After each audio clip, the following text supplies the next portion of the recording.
Le temps a pris fin. Le monde tel que nous le connaissons n'existe plus. Le ciel n'est pas seulement un firmament bleu sur nos têtes, mais une étape de gloire indescriptible. L'univers entier tient la respiration. Il n'y a plus de nation, plus de richesse, pas de titre, pas de renommée. Maintenant, il n'y a qu'une seule réalité, le jugement éternel. Tous les peuples de tous âges, de toutes les langues et cultures sont rassemblés devant le grand trône blanc. Les rois et les roturiers, les riches et les pauvres, les célèbres et les anonymes, personne n'est au-dessus de ce moment. Il n'y a pas d'évasion, pas de négociation, pas d'appel. Un silence profond couvre l'immensité céleste. Ce n'est pas un silence de paix, mais de peur absolue. Les yeux de chacun sont fixés sur ce qui se passe avant eux. Les livres sont ouverts, et parmi eux, il y en a un qui compte plus que tout le monde, le livre de la vie. Le cœur des millions accélère. Le look de beaucoup se remplit d'effroi. Pour la réalité la plus terrible à laquelle un être humain peut faire face maintenant est sur le point d'être révélé. Votre nom est-il ou non dans ce livre? Beaucoup ont passé leur vie à croire que c'était suffisant pour être une bonne personne. Ils pensaient que fréquenter une église, aider les nécessiteux, éviter de grands péchés serait suffisant. Mais maintenant, ils réalisent la vérité cruelle. Ils avaient tort. L'éternité n'est pas décidée par de bonnes actions. Ce n'est pas du mérite humain. Il ne s'agit pas de savoir qui avait raison ou moins mal. Le critère a toujours été un autre. Et maintenant, il est trop tard pour changer le destin. La question qui résonne dans les cœurs au milieu de l'éternité est la même qui doit faire écho en vous aujourd'hui, alors qu'il est encore temps. Votre nom est-il écrit dans le livre de la vie? La scène décrite par l'apôtre Jean dans le livre de l'Apocalypse est sans aucun doute l'une des plus percutantes de toutes les Écritures. Il voit les morts, grands et petits, debout devant le trône blanc. Tout le monde est là. Il n'y a aucune distinction de classe sociale, de statut ou d'importance. Les rois et les serviteurs, riches et pauvres, célèbres et anonymes, tous sont maintenant juste des âmes devant le juge suprême. Et puis les livres sont ouverts. J'ai vu les morts, les grands et les petits, debout devant le trône, et les livres ont été ouverts. Un autre livre a été ouvert, le livre de la vie. Les morts ont été jugés selon ce qu'ils avaient fait, selon ce qui a été enregistré dans les livres. Révélation chapitre 20, versiculo 12, ces livres contiennent tout ce que chaque personne a fait au cours de sa vie. Chaque acte, chaque mot, chaque pensée cachée. Ce qui s'est passé secret est maintenant enregistré sous les yeux de Dieu. Mais il y a un livre différent de tout le monde, un livre qui n'enregistre pas fonctionne, mais les noms. Ce livre ne juge pas en fonction de ce que la personne a fait, mais à qui il appartient. Ceci est le livre de la vie. Si votre nom est en lui, l'éternité avec Dieu est garantie. Mais sinon, il n'y a plus d'espoir. Et puis la grande question se pose, qui le nom a-t-il écrit dans ce livre? La réponse est claire, seulement ceux qui ont donné leur vie au Seigneur Jésus. Ceux qui n'ont pas fait confiance à leur propre force, mais dans la grâce de Dieu. Ceux qui ont compris qu'aucun travail humain n'est capable de sauver, mais seulement le sacrifice du Christ. Jésus a averti ses disciples de ce qui devrait vraiment être une source de joie. La famille, non pas parce que les esprits vous soumettent, mais parce que leurs noms sont écrits au paradis. Lucas, chapitre 10, versicule 20. Vous voyez, peu importe le nombre de miracles dont vous avez été témoin, combien de bénédictions vous avez reçues, combien de sermons vous avez entendus, si votre nom n'est pas dans le livre de la vie, rien de tout cela n'aura de valeur dans l'éternité. La plus grande réussite de la vie n'est pas le succès, l'argent ou la reconnaissance humaine. La plus grande réussite n'est pas d'être connu des hommes, mais d'être connu de Dieu. La plus grande réussite est d'avoir le nom enregistré dans le livre de la vie. Qu'arrive-t-il à ceux dont le nom n'est pas écrit dans le livre de la vie? C'est sans aucun doute l'une des réalités les plus difficiles et les plus effrayantes des Écritures. Jésus, selon ses paroles, a révélé quelque chose de choquant. Il y aura des gens qui se considéraient comme croyants, qui se sont retrouvés en sécurité, qui se sont soutenus dans leurs bonnes œuvres, mais qui entendront les mots les plus terribles qu'un être humain peut entendre. Tout le monde ne me dit pas « Seigneur, Seigneur », entrera dans le royaume des cieux, mais seulement celui qui fait la volonté de mon Père qui est dans le ciel. Beaucoup me diront ce jour-là, « Seigneur, Seigneur, nous ne prophétisons pas dans votre nom. » Remarquez le détail. Ces gens n'étaient pas athées, ils n'étaient pas incrédules, ils n'étaient pas déclarés ennemis de la foi. Ils ont appelé Jésus le Seigneur, ils ont prêché, prophétisé, effectué des miracles. Ils pensaient qu'ils étaient sur la bonne voie. Mais Jésus n'a pas regardé ce qu'ils ont fait, il a regardé qui ils étaient. La grande question n'est pas ce que vous faites à Dieu, mais si vous appartenez à Dieu. Ces personnes ont fait confiance à leurs œuvres pour être sauvées. Mais le salut n'a jamais été sur ce que nous faisons, mais sur la relation avec le Christ. Et puis vient la question à laquelle chacun doit répondre avant qu'il ne soit trop tard. Jésus vous connaît-il? Il y en aura beaucoup qui ont passé toute leur vie au sein de l'Église, mais ils n'ont jamais connu Jésus pour de vrai. Ils ont rempli des rituels, suivi les traditions, impressionné les gens, mais leur cœur n'a jamais appartenu au Seigneur. La religiosité génère un faux sentiment de sécurité. Cela fait penser qu'en assister à des services, en faisant de la charité, en lisant la Bible occasionnellement ou en connaissant les doctrines, il est sauvé.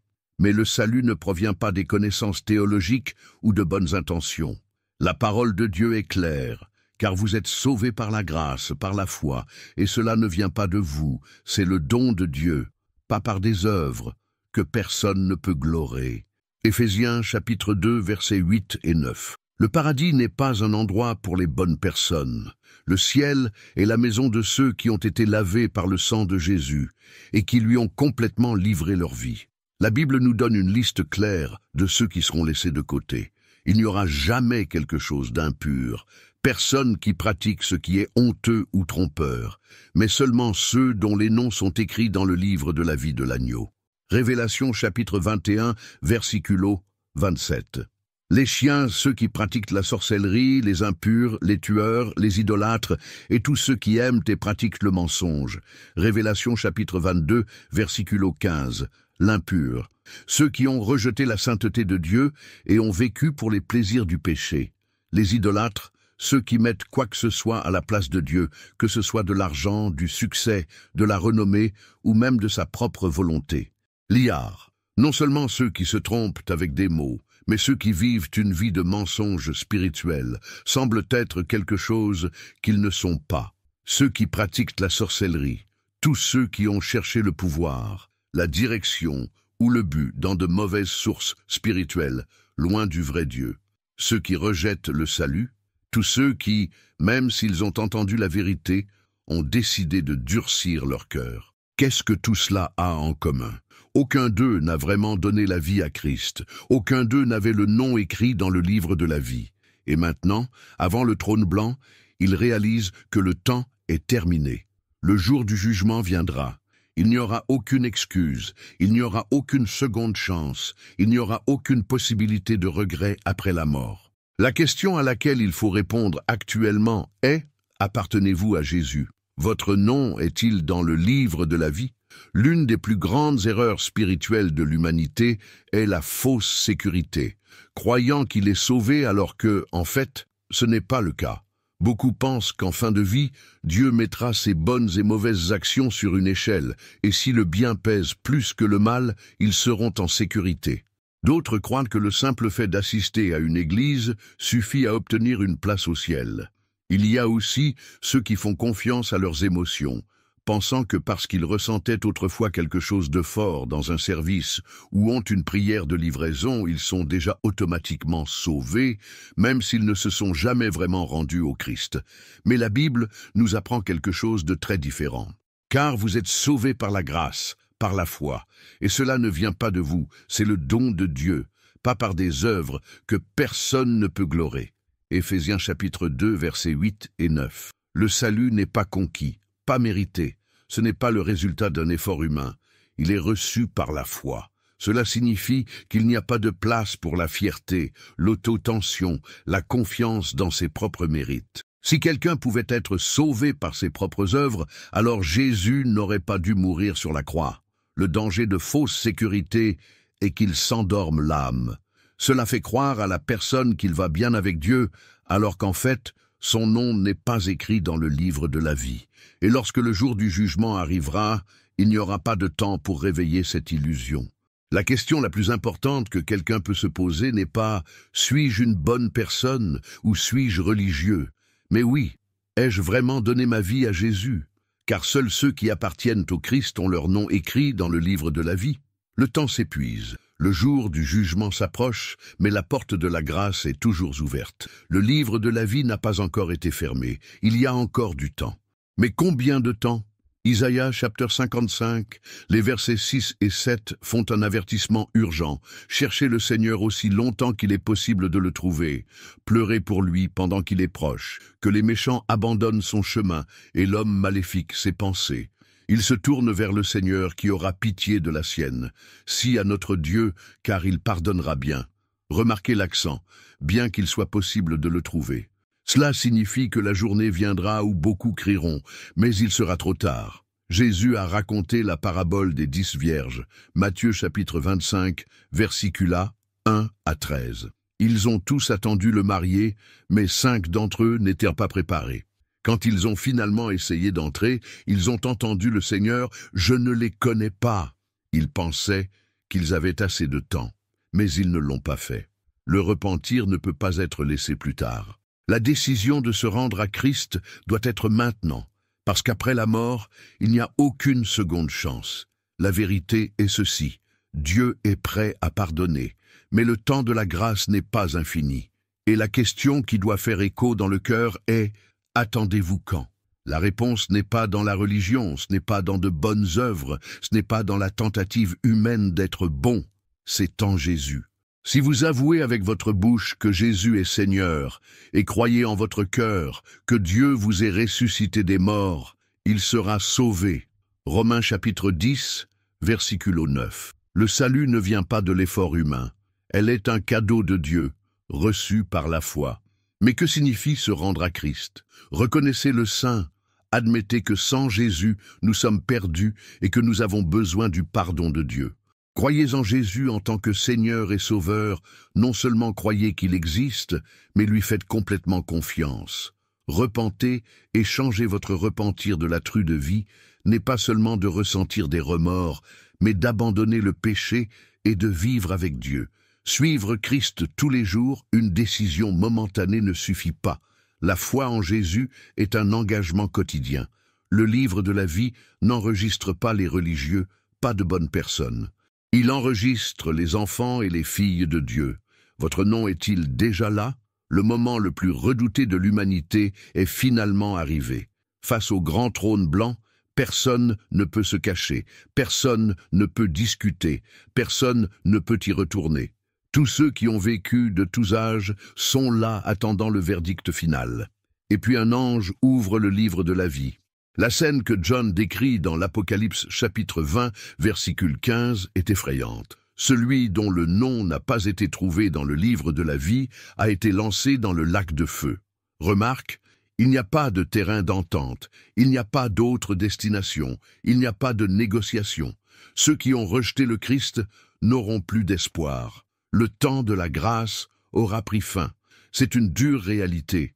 Mais Dieu n'a aucun plaisir à condamner qui que ce soit. Il déclare lui-même dans Ézéchiel chapitre 33, versicule 11, « Je jure pour ma propre vie, la parole du Seigneur souverain, que je n'ai aucun plaisir à la mort des méchants, mais dans lequel il se convertit de ses voies est vivant. » Dieu veut sauver, Dieu veut pardonner, mais il est aussi juste. Et le jour de la cour, personne ne peut dire qu'il n'a pas eu l'occasion, parce que le moment de la décision est maintenant. Le seul moment garanti pour livrer votre vie à Christ est aujourd'hui. Il n'y a aucune garantie pour demain. Il n'y a aucune garantie dans une heure. La Bible est claire. Je l'ai entendue dans une période favorable et l'aider le jour du salut. Je leur dis que c'est maintenant le moment favorable, c'est maintenant le jour du salut. Selon les Corinthiens, chapitre 6, versicule 2, maintenant, pas après, pas quand c'est plus pratique, pas quand vous êtes plus âgé. Parce que personne ne sait quand ce sera le dernier jour sur terre. Combien de personnes se réveillent et s'endorment dans l'éternité sans attendre? Combien font des plans pour l'avenir, mais ne les voyez jamais si vous le faites? L'ennemi murmure, laissez-le plus tard. Mais le Saint-Esprit crie, c'est maintenant, parce qu'après la mort, il n'y a plus de choix. Qu'allez-vous faire avec cette opportunité? La décision est devant vous. Le livre de la vie n'est pas un enregistrement commun. Il ne contient ni titre, richesse, ni actes humains. Il n'est pas réservé à ceux qui ont assisté à une église ou qui vivaient comme de bons personnes. Le livre de la vie contient les noms de ceux qui appartiennent à Dieu. Et c'est la seule chose qui compte, parce que le jour du jugement, il n'y aura pas d'excuses, il n'y aura pas de seconde chance. Ceux dont les noms ne sont pas là seront éternellement séparés de Dieu. Mais il y a de l'espoir. Le temps de la grâce est toujours ouvert. Aujourd'hui, Dieu vous donne une chance d'avoir son nom écrit dans le livre de la vie. La décision vous appartient. Si vous comprenez que vous avez besoin de Christ, n'ignorez pas cet appel. En ce moment où vous êtes, fermez les yeux et priez avec moi. Seigneur, mon Dieu et mon Père, aujourd'hui je comprends la gravité de l'éternité. Je comprends que je ne peux pas me sauver pour moi. Je reconnais que je suis un pécheur. J'ai besoin de votre pardon, de votre miséricorde. Aujourd'hui, je vous donne ma vie. Écrivez mon nom dans votre livre. Faites de moi un enfant. Je déclare que Jésus-Christ est mon Seigneur et Sauveur. Et le grand jour, quand je suis devant votre trône, j'écoute les plus beaux mots jamais dits. Venez bénis de mon Père. Ils reçoivent comme héritage le royaume qui a été préparé d'eux depuis la création du monde. Le de Matthieu chapitre 25, versiculo 34. Au nom de Jésus, Amen. Si cette prière a été faite avec un cœur sincère, alors votre vie a changé pour toujours. Et un jour, avant le roi, vous ne serez pas en désespoir, mais dans la gloire. Que Dieu vous bénisse et soutienne votre foi jusqu'à la fin.